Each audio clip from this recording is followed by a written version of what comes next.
Welcome student to table study. Here I am going to start chapter 1 political science class 11th constitution, why and how. So before you begin to know about constitution, I would suggest you to silent thanks to our founder member of the constitution. If they were not there, so we can't enjoying our today's freedom. So thanks to our B.Ed Ambedkar. इससे पहले before I am going to start this chapter I am going to tell you about the political science why we are studying political science. तो actually meaning is occasionally we are saying political science as a politology, or it is a social science which deal with the system of government, analyzing political activities, political thoughts associated with the constitution and political behavior. जो polis word है वो Greek word से लिया गया है और इसका मतलब होता है city and state. Here we all covered our topics, these topics. So let's start.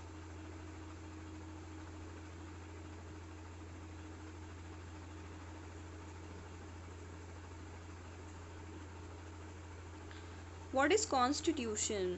संविधान क्या है?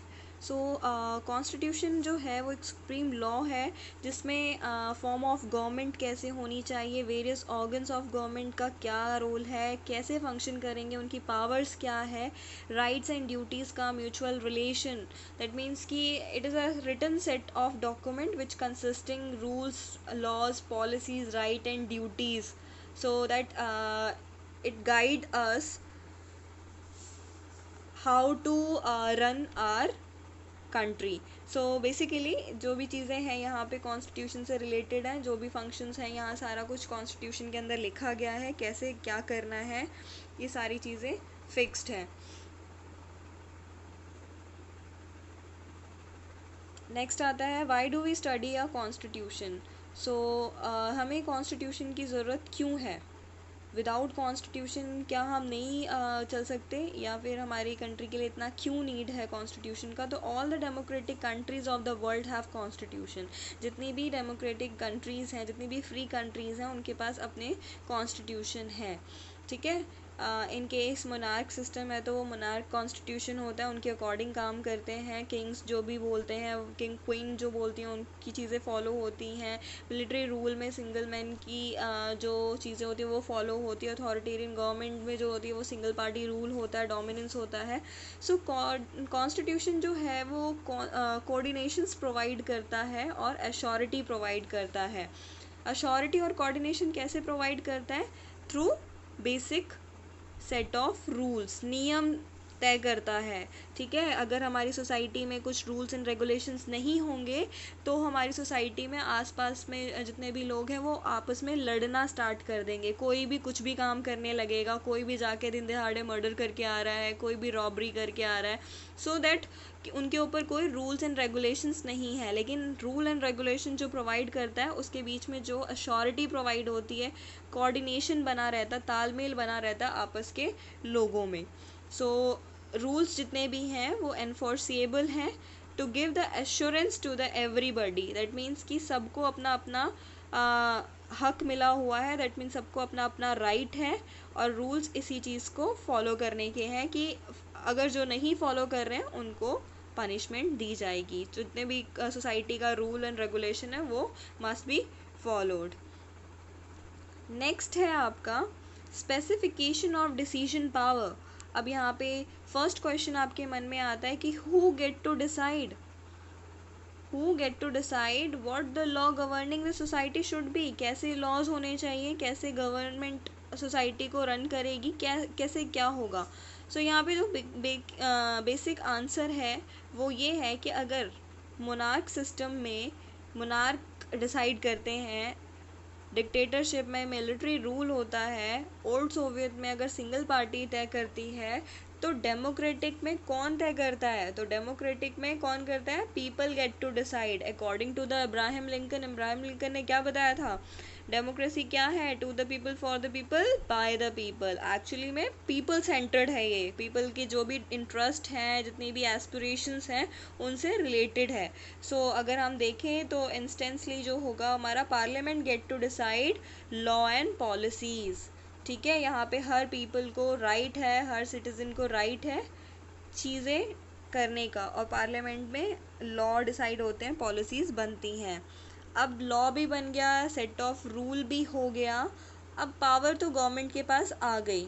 अब पावर अगर गवर्नमेंट के पास है तो क्या गवर्नमेंट एक फेयर डिसीजन लेगी, या फिर उसके ऊपर मतलब गवर्नमेंट ही एक हायर लेवल पे है, उससे ऊपर कुछ है ही नहीं? तो कहीं ना कहीं गवर्नमेंट भी अपनी पावर का मिसयूज़ करना स्टार्ट करेगी। गवर्नमेंट के ऊपर हमने कॉन्स्टिट्यूशन को रखा है, अकॉर्डिंग टू कॉन्स्टिट्यूशन गवर्नमेंट के ऊपर रोक लगाई जाती है कि गवर्नमेंट अपनी पावर का मिसयूज़ ना करे, या अपना काम वो सही तरीके से कर रहा है या नहीं कर रहा है, ये सारी चीज़ें देखेंगे। तो कॉन्स्टिट्यूशन जो है वो लिमिटेशंस प्रोवाइड करता है, 3 organ of the government, that no organ should become absolute and arbitrary. अब यहाँ पे 3 ऑर्गन के नाम जो मैं आपको बताना चाहूँगी, legislature, executive, legislature and judiciary, ये तीनों अपना अपना काम प्रॉपर तरीके से कर रहे हैं या नहीं कर रहे हैं। जुडिशरी को पूरा राइट है इन दोनों पे देखने का। ओके, सो नेक्स्ट है आपका aspiration of society. Aspiration of society, अब लोगों की इच्छाएं, महत्वाकांक्षाएं क्या हैं, क्या गोल है सोसाइटी का? अगर हम देखें, इंडियन कॉन्स्टिट्यूशन जो है वो बहुत ही सालों में बना, लेकिन बहुत ही फाइनेस्ट एग्जाम्पल है इंडियन कॉन्स्टिट्यूशन, बहुत ही अच्छा माना जाता है, क्योंकि इसने काफ़ी सारे पॉजिटिव मेजर्स लिए हैं ओवरकम करने के लिए फॉर्म ऑफ इनइक्वालिटी एंड डेप्रीविएशन। अब यहाँ पे अगर हम एग्जांपल लें कि जो सोसाइटी होनी चाहिए, सोसाइटी का मेन गोल क्या होना चाहिए कि free from every discrimination, like free from caste discrimination, free from class discrimination, free from color discrimination, sex discriminations। तो हर चीज़ की जो इनइक्वालिटी है उसको इक्वालिटी में कन्वर्ट करना। अगर हम साउथ एशिया का एग्जांपल लें, जिसमें नेल्सन मंडेला ने काफ़ी स्ट्रगल करने के बाद वहाँ की जो रेशियल डिस्क्रिमिनेशन था उसको हटाया था, और वहाँ पे हर सोसाइटी में हर इंडिविजुअल को क्या मिलना चाहिए, हमारी सोसाइटी में क्या मिलना चाहिए? मिनिमम डिग्निटी, हर इंडिविजुअल की एक मिनिमम डिग्निटी, कोई हर्ट नहीं करेगा, सोशल सेल्फ रिस्पेक्ट होनी चाहिए, एजुकेशन सिस्टम पे कोई रोक नहीं लगा सकता, और एक ऐसी कंडीशन क्रिएट करना जिसमें सोसाइटी में सब हैप्पीली रह रहे हैं। नेक्स्ट है आपका fundamental identity of people.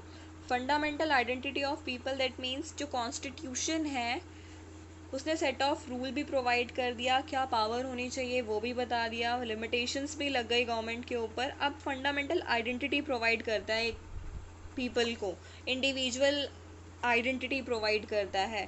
So individual identity के लिए हम फंडामेंटल राइट को देखते हैं। फंडामेंटल राइट क्या है? Individually where they give the identity of to the people. We have right to choose our relation, freedom of expression, right to equality, constitutional remedies, education, etc., where we are free from everything, like we have freedom to choose anything which we want. Okay,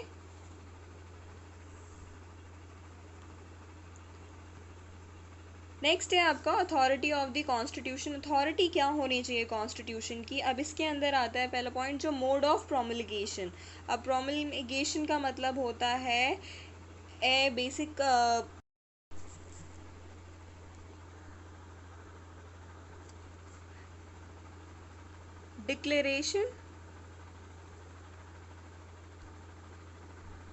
declaration of law. ठीक है, law को publicly declare करना। अब हमने काफ़ी सारी countries में ये भी देखा है कि जो कॉन्स्टिट्यूशन है वहाँ के वो सक्सेसफुल नहीं रहे थे, क्योंकि वहाँ पे क्या हो रहा था कि जो भी वहाँ पे रूल कर रहा था, दैट मीन्स मिलिट्री रूल होता था, जो भी कॉन्स्टिट्यूशन बनाता था वो क्या ना मिलिट्री लीडर के अकॉर्डिंग चलता था, या leader who are not popular, those who not have the ability to carry the people with them, उनमें लीडरशिप की लैक ऑफ लीडरशिप होता था, तो उन कंट्रीज़ में क्या होता है, डिसफंक्शन हो जाती थी चीज़ें, वहाँ पे अच्छे से नहीं चलता था कॉन्स्टिट्यूशंस। तो जो मोस्ट सक्सेसफुल कॉन्स्टिट्यूशन अगर हमारे देखे जाएंगे तो वो कौन कहाँ कहाँ के, इंडिया का, साउथ अफ्रीका का, यूएस का, which were created by the afterward the popular movement, क्योंकि आसानी से कोई कॉन्स्टिट्यूशन तो बना नहीं था, बेसिकली हर चीज़ के पीछे एक नेशनल मूवमेंट हुआ था, जिसमें हम कह सकते थे तो स्वतंत्रता मूवमेंट, जो भी प्रोटेस्ट हुए थे, बॉयकॉट्स हुए थे, उन सारी चीज़ों के बाद चीज़ें सुधरी थी। साउथ अफ्रीका में जो रेशियल डिस्क्रिमिनेशन के अगेंस्ट में नेल्सन मंडेला ने काफ़ी स्ट्रगल किया था, इंडिया में भी काफ़ी स्ट्रगल हुआ था, उसके बाद से हमारे कॉन्स्टिट्यूशन अच्छी तरह से सक्सेसफुल हुए थे। सो कॉन्स्टिट्यूशन जो है इंडिया का, वो formally created by the constituent assembly, उनके द्वारा हुई थी बिटवीन द 1946 दिसंबर में टू नवंबर 1949 के बीच में हो चुकी थी। अब इसके अंदर हम सबसे अच्छा एग्जाम्पल लेते हैं नेपाल का। नेपाल जो कि बहुत ही ज़्यादा complicated nature of constitution making है, इसमें 5 से 6 बार कॉन्स्टिट्यूशंस को बनाया गया था। जो वहाँ के किंग थे, king himself not ready to give the power, the main issue is monarchy in the constitution of Nepal, so where the all powers comes in the hand of the king. If so many times had changes in their constitution, like in 1948, 1951, 59, 62, 90s. So last one is when you search about which is not given in your NCRTs, but last one is 2015. So there is the most biggest communist party of Nepal is the Maoist. अब यहाँ पे क्या था, king अपनी चीज़ों को देने के लिए रेडी तो था नहीं। अब यहाँ पे काफ़ी स्ट्रगल हुआ माओइस्ट की वजह से, जो उन्होंने पॉलिटिकल पार्टीज़ बनाई थी, कम्युनिस्ट पार्टी बनाई थी, उसमें उन्होंने ये सारी चीज़ों के पीछे स्ट्रगल किया था। अब आफ्टरवर्ड जो 2002 के बाद से काफ़ी 2015 में लास्ट हुआ था, so that king decided to control all the power.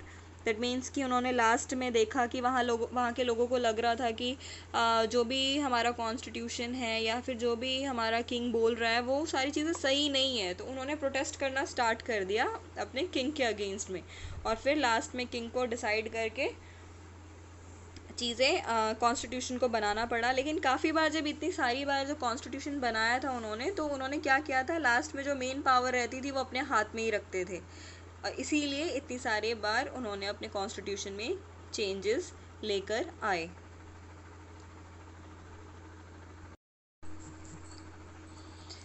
So, according to this substantive provision of Constitution, in this there are the fundamental rights where every citizen is granted certain fundamental rights by the Constitution, which is protected by the judiciary.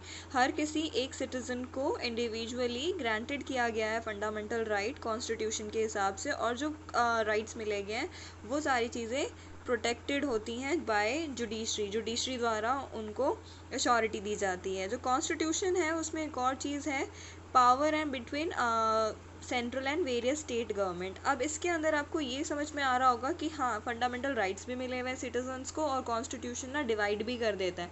लेकिन इससे पहले जो substantive provisions जो हैं वो different जो प्रावधान दिए गए हैं कॉन्स्टिट्यूशन में, उसमें हमें देखना ये है कि यहाँ पे ऐसी क्या चीज़ है जिसमें लोग गवर्नमेंट को या कॉन्स्टिट्यूशन को फॉलो करें, क्यों लाइक करें कॉन्स्टिट्यूशन को। सो यहाँ पे जो यहाँ पे एक और इंडिपेंडेंट जुडिशरी का नाम है, independent judiciary under the constitution are final decisions headed by the Supreme Court. यहाँ पे आपकी बुक में एनसीईआरटी में एक एग्जाम्पल भी दिया गया है, some majority group oppressed minority groups. अब यहाँ पे क्या है कि रूल सिर्फ एक माइनॉरिटी या मेजॉरिटी के लिए ही नहीं है, आई मीन सबके लिए, रूल्स फॉर एवरीवन यहाँ पे बने गए हैं। अगर यहाँ पे उस रूल को या रेगुलेशन को सिर्फ एक मेजॉरिटी ग्रुप ही फॉलो कर रहा है, माइनॉरिटी को उससे कोई फ़ायदा नहीं हो रहा है, तो why minority group follow the constitution, क्योंकि उससे तो कोई फ़ायदा हो नहीं रहा ना। तो यहाँ पे अगर ग्रुप ऑप्रेस्ड करता है माइनॉरिटी ग्रुप को, तो यहाँ पे माइनॉरिटी के लिए भी कुछ रूल्स एंड रेगुलेशंस बने हुए हैं जहाँ मेजॉरिटी के लिए बने हुए हैं। सो रूल्स जो हैं वो सबके लिए इक्वली हैं, ना किसी के लिए ज़्यादा ना किसी के लिए कम।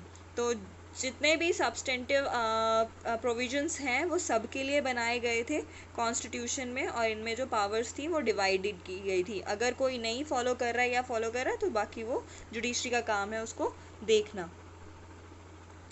नेक्स्ट आता है आपका बैलेंस्ड इंस्टीट्यूशनल डिज़ाइन।